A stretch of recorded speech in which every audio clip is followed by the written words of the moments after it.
Hai, halo, assalamualaikum teman-teman semua. Selamat datang di Daumi Channel. Kali ini aku masak grombyang sapi. Yuk dicek apa bahan-bahan dan caranya bagaimana. Ayo mari. Nah, teman-teman, ayo kita mulai ya. Di sini sudah ada daging sapi tentunya. Ini tuh jenis sengkel ya, teman-teman. Dan ada kelapa parut, ada air, minyak, dan ada bawang putih, bawang merah, dan berserta teman-temannya ya. Sekarang aku akan sebutkan satu persatu bahan-bahan ini dan juga ada tambahan bahan yang lainnya nantinya ya.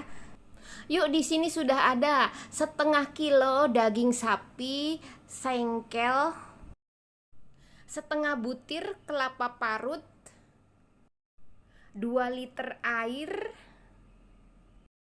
50 gram minyak sayur. Dan mari kita lanjut ke bawang merah, 30 gram bawang merah, 20 gram bawang putih, 15 gram jahe, 15 gram kunyit, 4 batang serai, 1 sendok teh biji pala bubuk atau yang sudah diparut, 1 sendok teh lada hitam butiran, 1 sendok teh biji ketumbar butiran, 1 sendok makan rata atau peres garam, 1 sendok makan gula merah atau gula Jawa, 20 gram asam Jawa, 3 lembar daun salam, 2 batang daun bawang, lalu ada bawang goreng secukupnya. Nah, sekarang mari kita mulai. Aku akan ulek ya, ulek bumbunya. Nih garamnya ditumplek dulu di sini. Ini biji pala bubuknya tumplek di sini. Lalu kunyit kita potong-potong ya sebelum mengulek, karena kalau tidak dipotong akan susah mental-mental ya. Jadi aku potong kecil-kecil dulu beserta jahenya juga sekalian dipotong-potong. Nah, jahe dan kunyit kan sudah dipotong nih ya. Kemudian kita ulek deh. Ulek dengan menggunakan cara apapun terserah kalian, boleh juga dengan penghalus bumbu, lebih praktis ya. Di sini aku menggunakan ulek-ulek saja kali ini ya. Lain kali pakai ulekan yang mesin. Nah, teman-teman, setelah halusnya kayak gini nih, masukkan deh bawang merah ya. Ya, bawang merah yang terakhir, karena kalau bawang merah yang pertama nanti ini bakalan mengeluarkan panas atau di mata tuh menjadi pedih gitu kan ya, teman-teman. Jadi solusinya bawang merah tuh yang terakhir, dan bawang merahnya tuh digeprek-geprek begini. Kalau dihaluskan terlalu halus-halus gitu kan nantinya akan berair ya, teman-teman. Ya, pokoknya sekedar pecah-pecah atau sekedar halus begitu, tidak terlalu halus banget. Nah, sekarang aku sudah selesai mengulek, kemudian aku akan sisihkan ini bumbunya ya. Taruh di piring kecil gitu. Nah, bumbunya sudah selesai, kita sisihkan dulu. Yuk, siapkan ini kuali dan ini kelapa parut. Lalu masukkan ke dalam kuali, kemudian kita nyalakan api, sangrai sampai kecoklatan seperti ini. Siap deh. Setelah kelapa disangrai kemudian diulek sampai halus, teman-teman. Nah, sampai nih sehalus ini ya, tuh cek sehalus ini, teman-teman. Jika kalian malas mengulek, bolehlah diulek dengan mesin ya, pokoknya bagaimana cara pun supaya halus begitu. Nah, kelapa sudah halus, kita sisihkan untuk sebagai campuran nanti ya. Kita sisihkan dulu. Selanjutnya kita masukkan ini asam jawanya ke dalam air ya, berserta gula merahnya sekalian masuk. Kemudian aduk-aduk. Sudah diaduk, kemudian siapkan saringan, kita saring ya. Ini air gula dan asam jawa yang telah larut, kita saring di sini. Selesai disaring, kita sisihkan dulu ya. Selanjutnya kita potong daun bawangnya. Kemudian kita sisihkan untuk sebagai taburannya nanti di atas grombyang. Lalu siapkan panci atau kuali ya. Setelah dipanaskan, ini sudah panas, tuang minyak. Sekarang minyak sudah panas, kemudian selanjutnya masukkan bumbunya.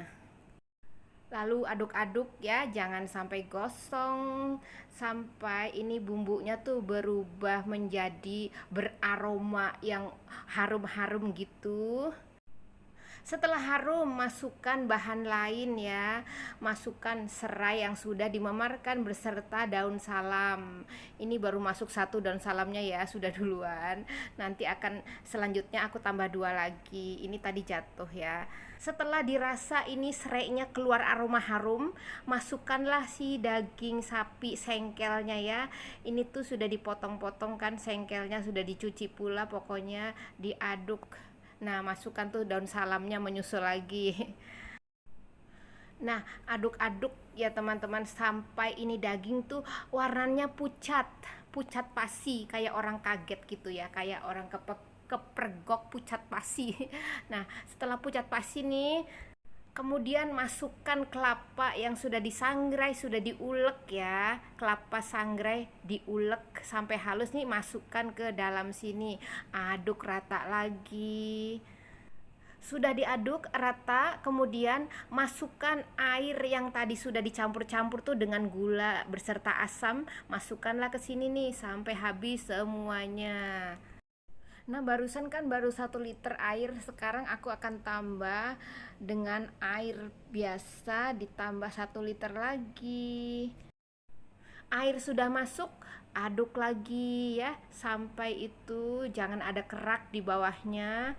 Sudah selesai aduk, kemudian aku akan tutup ini ya, supaya tuh nanti mendidih. Kita tutup seperti ini sampai mendidih. Nah teman-teman, ini kan sudah mendidih ya, tandanya tombolnya naik tuh. Kemudian ini kita kecilkan ini ya, kecilkan supaya tuh tidak kotek-kotek-kotek. Ayo sekarang dicek apakah mendidih betul. Nah, mendidih ya kan ya. Kemudian kita kecilkan apinya. Nah, sampai sekecil ini nih teman-teman. Lalu kita masak sampai 1 jam atau sampai empuk lah ya. Nah teman-teman, di sini tuh aku masaknya di luar ya, atau di teras, di teras atau di garasi lah, apalah pokoknya menyebutnya ya. Dan kita cek ya setelah 1 jam, dan aku gedekan apinya supaya mendidihnya maksimal. Tadi kan cuma sekedar mendidih tapi tidak terlalu ya, karena kan supaya menunggu sekian lama ya. Sekarang aku didihkan karena sudah empuk, aku didihkan secara sempurna begitu ya, didihkan sampai bergolak-golak. Itu ada temanku ngintip aku masak. Nah setelah itu matikan deh apinya.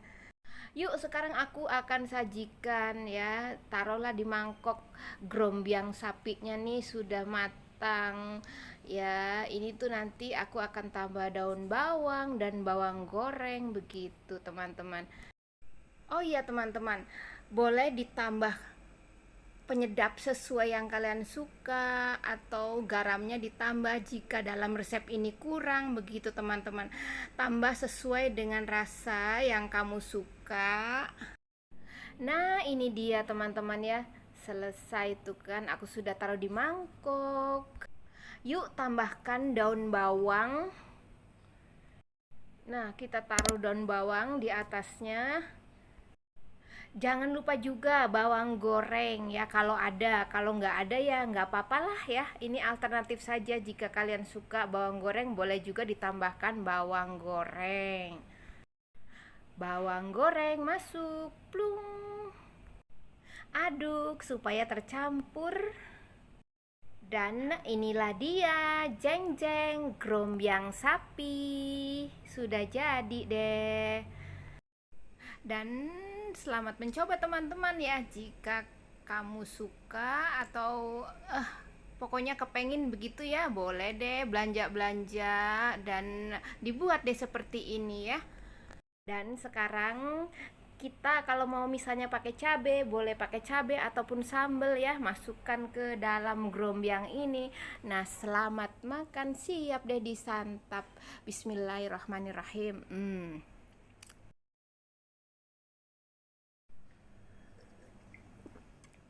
Rasanya tuh seger teman-teman. Nah, aku makan lagi, ambil lagi. Nah, sesendok demi sesendok. Pokoknya teman-teman ya, kalau masak grombyang ini sebaiknya menggunakan daging sengkel atau sandung lamur ya, yang ada sandung lamur atau sengkel-sengkel gitu. Kalau misalnya cuma daging saja akan rasanya kayak kurang sedap begitu. Jadi kalau ada sengkelnya kan biasa kayak urat-uratnya kan ada, jadi lebih ada gigitannya gitu, lebih seger begitu. Pokoknya, nah akhirnya kan sudah selesai kan ya teman-teman. Masak kayak gini kan gampang ya. Ini nih aku biasa di kampung. Kalau di kampungku pakainya itu yang sandung lamur gitu teman-teman, yang berlemak tapi bukan lemak yang luntur, lemaknya yang garing-garing gitu. Nah, jadi inilah dia namanya grombyang ya kan. Disebut grombyang karena biasanya ya makku masaknya tuh kuahnya banyak, dagingnya sedikit gitu, jadi cuma ada rasa-rasa gitu, jadi disebutnya grombyang begitu. Dan aku coba lagi. Nah ya, tuh kan ada garis-garis urat-uratnya gitu kan ya, dimakan tuh lebih garing begitu, lebih sedap deh pokoknya kalau menggunakan daging sapi yang jenis sengkel gitu teman-teman. Dan selamat mencoba teman-teman semua, terima kasih sudah nonton. Sekian, wassalamualaikum, dadah.